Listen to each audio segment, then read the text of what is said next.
తిరుమల కొండ మీద మొట్టమొదట నివసించిన మనిషి ఎవరో తెలుసా? వెయ్యేళ్ల క్రితమే వెంకటేశ్వర స్వామికి అభిషేకం చేయడం కోసం 8 కిలోమీటర్ల పాటు నడుచుకుంటూ వెళ్లి పాప వినాశనం నుండి నీర్తనం నుండి నీరు తెచ్చేవాడు తిరుమల నంబి. అలా ఒకరోజు నీళ్లను తీసుకువస్తున్నప్పుడు వెంకటేశ్వర స్వామి ఒక వేటగా రూపంలో వచ్చి చాలా దాహంగా ఉంది, కొంచెం నీళ్లను ఇవ్వమని అడుగుతాడు.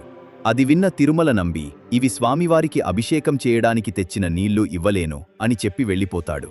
దాంతో ఆ వేటగాడు నిశ్శబ్దంగా తన వెనకనే వెళ్తూ బాణంతో ఆ కుండకు కన్నం పెట్టి దాని నుండి వచ్చే నీళ్లను తాగేస్తాడు.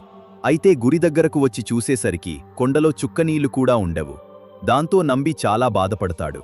అయితే ఆ వేటగాడు నంబి బాధపడడం చూసి పక్కనే ఉన్న కొండపైకి బాణం వేసి ఒక జలపాతాన్ని తెప్పిస్తాడు.